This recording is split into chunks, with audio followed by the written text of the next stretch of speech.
Атактуу актер жана сүрөтчүнүн атын алып жүргөн мурдагы лицейде жаңы окуу жылында студенттер окуп жатабы же сабактар токтоп турабы түшүнүксүз болуп турат. Лицейдин өзүндө жанага караштуу өнөрканада оңдоп түзөө иштери бүт элек. Биз уже окуу жыл башталды. Окуу жыл башталгандан бери бир да сабак өтө элекпиз. Бизде деген окуунун жарым жылдыгында тарткан сүрөттөрүбүз сентябрдын башында ошо жаңы жылга чейин эмне кылгандарыбызды обходко коюшубуз керек. Бирок сабак өтө элекке байланыштуу биз аларды тарткан жокпуз. Ошондон бери сентябрдын башынан бери сабак өтө элекпиз. Если сабактар боло турган болсо, биз аларга да жетишпейбиз сессияларгачы. Бул лицей улуттук көркөм кол өнөр чеберлерин бирден тандап окуткан республикадагы бирден бир кесиптик окуу жай. Андагылар боз үйдөн тартып ат жабдыктары, булгары, жыгач буюмдар жана шырдак, кийиз жасоо, килем токуу, өрмөк согуу сыяктуу өнөргө үйрөнүшөт. Аны башка лицейге кошуп салгандан кийин жыгач жана булгары буюмдарды жасоо факультети жоюлуп кетип, 10 чакты студент окубай чыгып кеткенин айтып жатышат. 10 лицейге кошуп салды. Анткени 10 кесиптик лицейинде 10 айлык ашпозчулар даярдайт. Ал эми 92 Сүймөнкул Чокморов атындагы элдик көркөм кол өнөрчүлөрдүн кесиптик лицейинде болсо, биякта болсо улуттук көркөм кол өнөрчүлөрдү даярдайт. Аякта 8-9 топ бар болчу. Азыркы мына 2018-2019-2020 окуу жылына кабыл алуу боюнча эч кандай иш чара жүрбөгөндүктөн ошо таланттуу балдар дагы ошол лицейге тапшырганга да мүмкүнчүлүгү да болбой калды.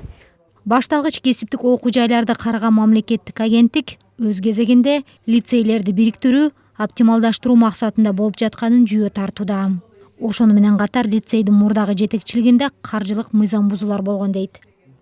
Акыркы 1-2 жылдын ичинде абдан ошо жетекчиликке окуучулар тарабынан, айрым кызматкерлер тарабынан байма-бай мындай арыздар түшүп атты. Агенттик тарабынан комиссия түзүлүп, жеринде текшергенде айрым фактылар далилденип, аерде мыйзам бузуулар, каржылык, финансылык бузуулар, окуу процессин начарлап кеткени анык болгон. Кыргызстан боюнча 100дөн ашык кесиптик лицейлер бар. Агенттиктин оптималдаштыруу планы боюнча 24 окуу жай башка ири лицейлер курамына киргизилип жатат.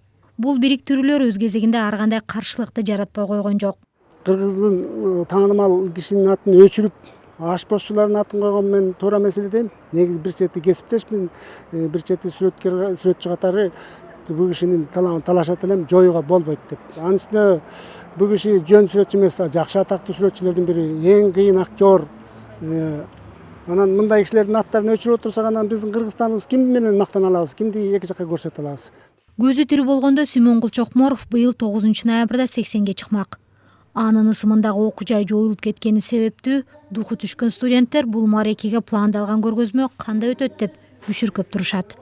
Башында деген ар кандай ойлор болчу. Тилекке каршы ал ойлорубуз ишке ашпай кала турган болчудай. Ошо булгарыдан ардеке жасап кое турган болгон болчубуз. Ошо ашлямпу монты жасап коебузбу эми? Ушундай болуп калды. Буга чейин Бишкек прокуратурасы аталган лицейдин жоюлганында мыйзам бузуу жок деп тыянак чыгарган. Ошого карабастан лицейдин эмгек жамааты президент жана жаңы билим берүү министрине кайрылып, окуу жайын калыбына келтирүү, аны жоюп жибергендерге чара көрүү жөнүндө арыз менен кайрылышты.